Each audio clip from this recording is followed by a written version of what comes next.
Hey everyone, so today I'm going to go over the new DAX Performance Tuner MCP server. The purpose of this MCP server is to help you to optimize your DAX queries. It connects to your model, whether it be in the service or desktop. You can pair the query for optimization, so it will do things like inline all of the measures. It will run a trace against your query, collect the server timings and performance metrics, return relevant research articles that are matched to the query syntax, and then also returns like a limited version of the model's metadata. And then the LLM will help you to execute different variations of the DAX query in hopes of finding something that is faster and more performant. So before you get started, you'll need to make sure that you download Python 3.8 or higher. Then you want to make sure that you have the .NET 8.0 runtime installed so that you can follow these links here. After that, what you want to do is download this zip file. So this tool is going to be found in the Fabric Toolbox repo under Tools, DAX Performance Tuner MCP server. And then you can just download the zip file. It has all the files that you will need. So I'm going to save this to my downloads folder. And then after it successfully downloads, you're going to want to open it up and extract all of the files. I'll just extract it to the same location. Great. So I'm going to go to my downloads here. And then, so before you get started, you'll need to make sure that all the proper libraries are installed and that the mcp.json is set up. And so you can actually run this setup.bat file here, and it will take care of all of that for you. If you run it, you should see this terminal dialog. It might take a second depending on what you already have installed.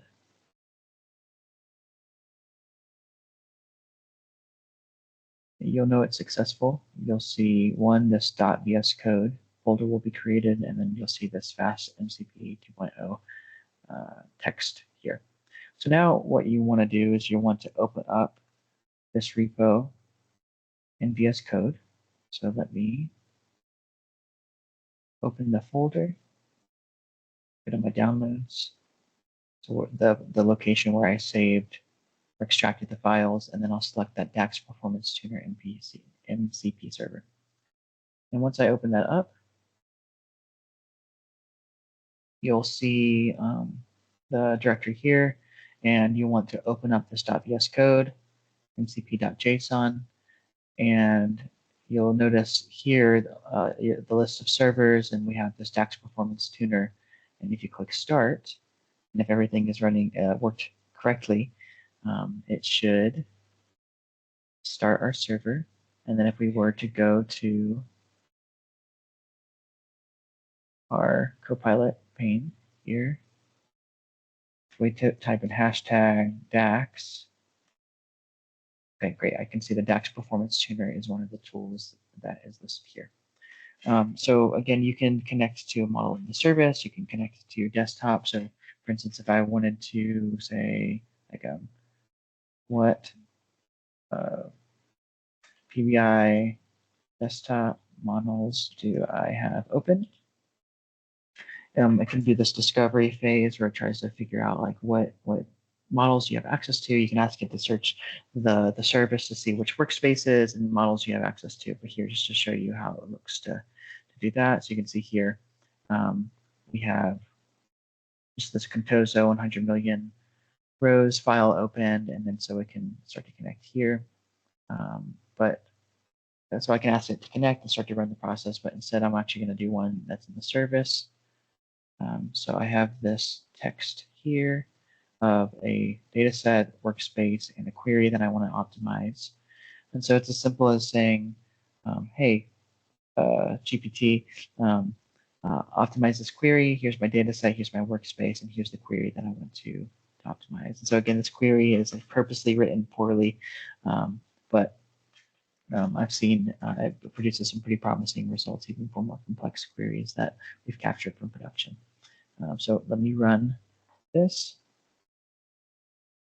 So it will have you sign in if you're trying to connect to something in the service. If it was successful, it will let you know. And so here's the first thing that it's going to try to do is optimize the query for, prepare the query for optimization. So again, this is where it's going to inline the measures. It will run a trace on the query, execute it.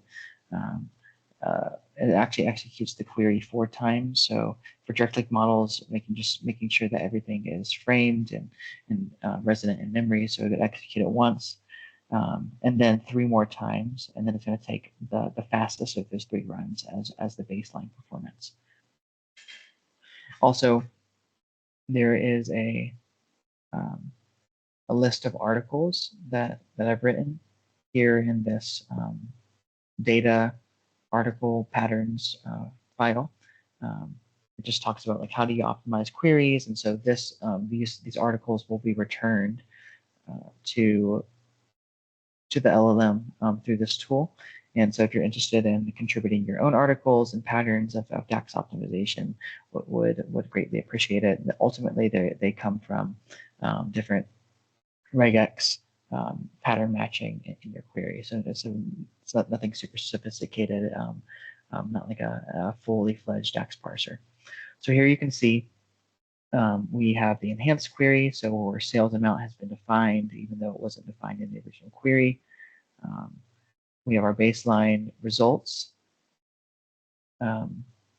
with the total number of rows, number of columns in the sample of, I think, 10 of the first rows, our high-level performance metrics of total execution, what that is split between formula engine, storage engine, how many storage engine queries there are, and then a breakdown of the different events and the scans that occurred.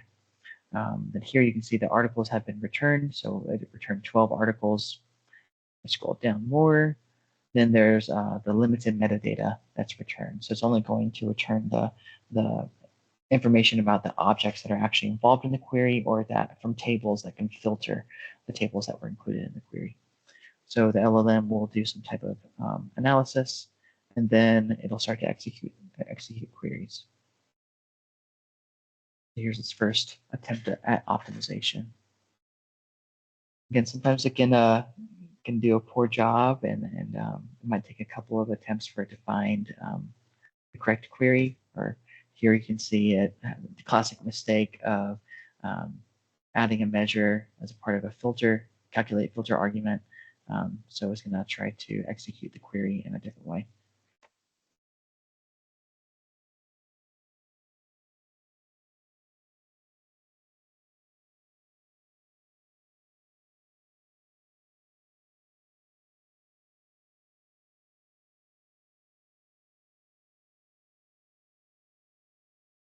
Great. And yeah, so in this case, it was able to find a good improvement. So it went from, so it was an 83% improvement in performance. So it went from 1.5 seconds to about 267 milliseconds. And it also does a semantic equivalence check. So it's not perfect. It's going to make sure that it returns the same number of rows, the same number of columns, and the same sample data count. Here, it looks like it did a good job, returned identical results, and it shows you the difference between the original query and then the new query. So again, well written, uses summarized columns instead of this crazy cross join. Probably would have been better to move this treat as to outside using the calculate table, but it still works as is. And yeah. And then what it'll suggest that you do, if you want, is you can now pass this query into the prepare query for optimizations tool and have it be at the new baseline and continue iterating until you are satisfied with the results.